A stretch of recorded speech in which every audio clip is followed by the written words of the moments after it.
ദൈവനാമത്തിന് മഹത്വമുണ്ടാകട്ടെ. അനുഗ്രഹിക്കപ്പെട്ട ഒരു പ്രഭാതം കൂടെ കാണുവാൻ ഇടയാക്കിയ ദൈവത്തിന് നന്ദി അർപ്പിക്കാം. ഇന്നത്തെ നമ്മുടെ വായന ഭാഗം ഉൽപ്പത്തി പുസ്തകം 9 മുതൽ 12 വരെയുള്ള അധ്യായങ്ങളാകുന്നു.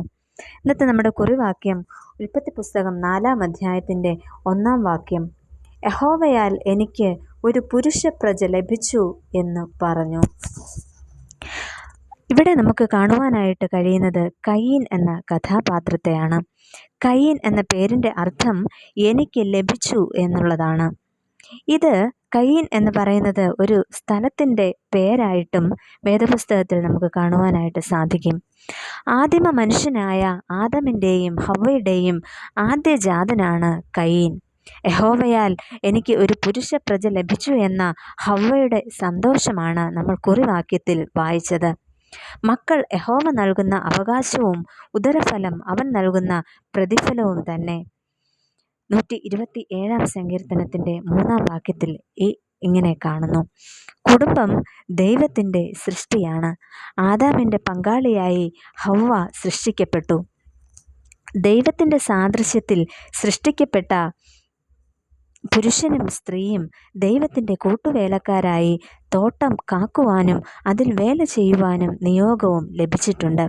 ഈ കുടുംബത്തിനാണ് ദൈവം ആദ്യജാതനെ നൽകുന്നത്. മൂത്ത മകനായ കയീൻ കൃഷിക്കാരനായിരുന്നു എന്ന് കരുതാം. കയീൻ്റെ ചില പ്രത്യേകതകൾ ആണ് നമ്മൾ ഇന്ന് ചിന്തിക്കുവാനായിട്ട് പോകുന്നത്. ഒന്നാമതായിട്ട്, സഹോദരനോട് കയർക്കുന്ന കയീൻ. കർഷകനായ കയീൻ കഠിനഹൃദയനും തൻ കാര്യം നോക്കുന്നവനും സ്നേഹരഹിതനും ആയിരുന്നു.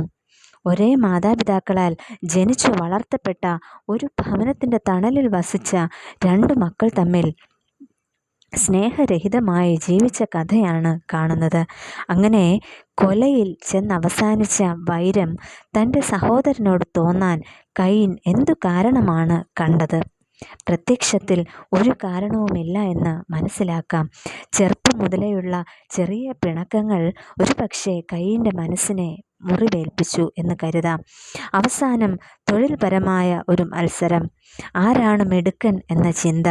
അതിൻ്റെ അന്ത്യം തൻ്റെ ഉപജീവനമാർഗമായ കൃഷിയിടം തന്നെ സഹോദരൻ കൊലപാതകത്തിനായി തിരഞ്ഞെടുക്കുന്നു.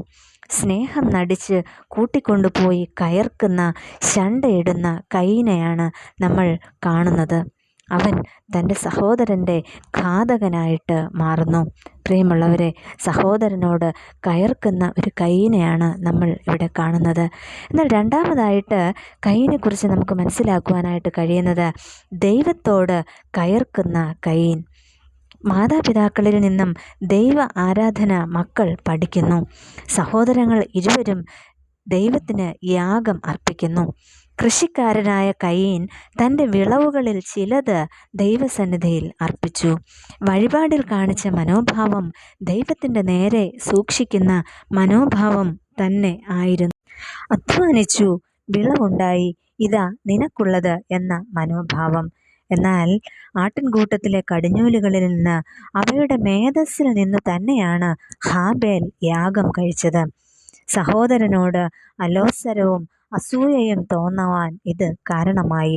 ഇവിടെ കയീൻ ദൈവത്തോടും കയർക്കുന്നു. ഞാൻ എൻ്റെ അനുജൻ്റെ കാവൽക്കാരനോ? പ്രിയമുള്ളവരെ, സൃഷ്ടാവായ മഹത്വവാനായ പരിശുദ്ധനായ ദൈവത്തെയല്ലേ നമ്മൾ ആരാധിക്കുന്നത്? പലപ്പോഴും ഈ ചില പരിഭവങ്ങൾ നമ്മുടെയും ജീവിതത്തിൽ വന്നു പോകാം. നമുക്ക് നമ്മളെ തന്നെ ഒന്ന് ശോധന ചെയ്യാം. ദൈവത്തോടുള്ള നമ്മുടെ മനോഭാവം എപ്രകാരമാണ്? എൻ്റെ സഹോദരങ്ങളോടുള്ള എൻ്റെ മനോഭാവം ഇന്ന് എപ്രകാരമാണ്? നമുക്ക് പ്രാർത്ഥിക്കാം. ഞങ്ങളെ സ്നേഹിക്കുന്ന നല്ല കർത്താവേ, ഈ പുതിയ ദിവസത്തിനായിട്ട് ഞങ്ങൾ അങ്ങേക്ക് നന്ദി പറയുന്നു. കയീനിൻ്റെ ജീവിതത്തിലൂടെ ഞങ്ങളെ കേൾപ്പിച്ച ആത്മീയ സത്യങ്ങൾക്കായിട്ട് ഞങ്ങൾ അങ്ങേക്ക് സ്തോത്രം ചെയ്യുന്നു. സഹോദരനോട് കയർക്കുന്ന ഒരു കയീനെ ഞങ്ങൾ കണ്ടു. എന്നാൽ അതിലുപരിയായി ദൈവത്തോട് കയർക്കുന്ന ഒരു കയീനെയും ഞങ്ങൾക്ക് കാണുവാനായിട്ട് സാധിച്ചു. പ്രിയ കർത്താവേ, ദൈവമുഖം ദർശിക്കുന്നത് പോലെ മറ്റുള്ളവരെയും കരുതുവാനും സ്നേഹിക്കുവാനും ഞങ്ങളെ സഹായിക്കണമേ. ആമേൻ.